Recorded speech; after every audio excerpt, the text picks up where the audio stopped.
Hello lovely people and welcome to the channel. On today's video I'm going to focus on one particular truck from Rochobby / FMS, which is in my humble opinion one of the best looking models that they've released so far.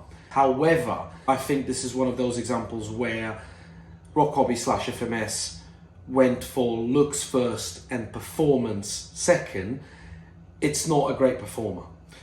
And the main reason is it sits very low to the ground. So today we're talking about the Rochobby 118 Magnum. So as you can see, it's a looker.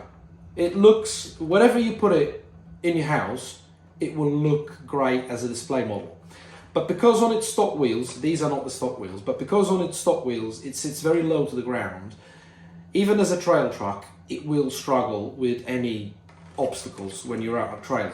So what I've done, I've taken the stock wheels and tires from the new FCX18 K10, which are much bigger than the stock wheels that come on this one, and fitted here. So they are just about the right size. They look a bit bigger, to say the least, when compared to the stock wheels, but they are, I think, just about the right size for this particular truck. So don't know if you can see from here, but whereas before on the stock wheels I wouldn't be able to do this without raising the truck, and this is as far I can go with my hand underneath the truck until I start touching it, whereas on the stock wheels I would go as far as that most probably. So out of curiosity, these wheels are about 650 mil diameter. So these are the stock wheels that come with the Magnum. And I'm going to try and give you an idea how much smaller. So the stock wheels are around 500 mil diameter, whereas these bigger wheels are around 650 mil diameter.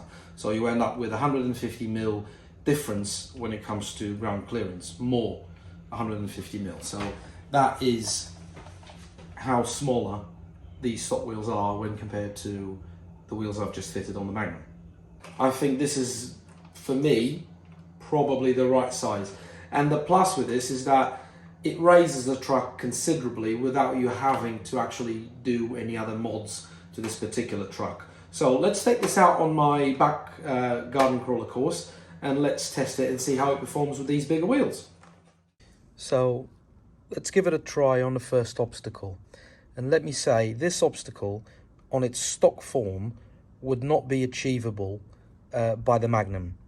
There's a couple of problems with this particular model, which it sits very low to the ground, but the second is, as you can see, these front bumpers look great, but they stick out a little bit. And the back ones, the same thing. And when you add that together with sitting very low to the ground, you won't be able to run through many obstacles. And this particular one, it was a no-go for the Magnum on its stock form. So let's give it a try and see how it goes.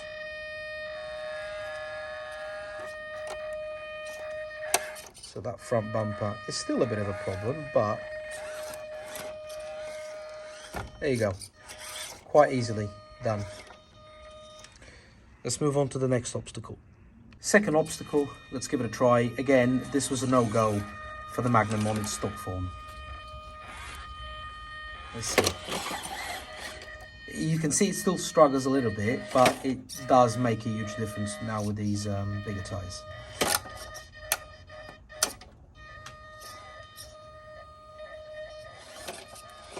Third obstacle. Don't get me wrong, the Magnum is still not a hard-fledged rock crawler, but with the bigger tyres, it does manage to get through slightly more difficult obstacles, let's put it that way.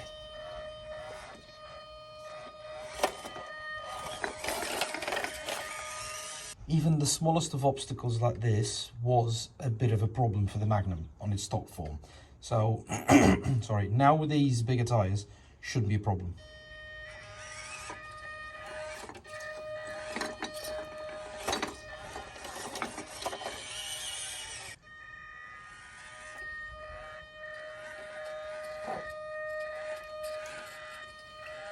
and it does it with no problem whatsoever. And to finish off, the biggest of all obstacles, called Bonnie.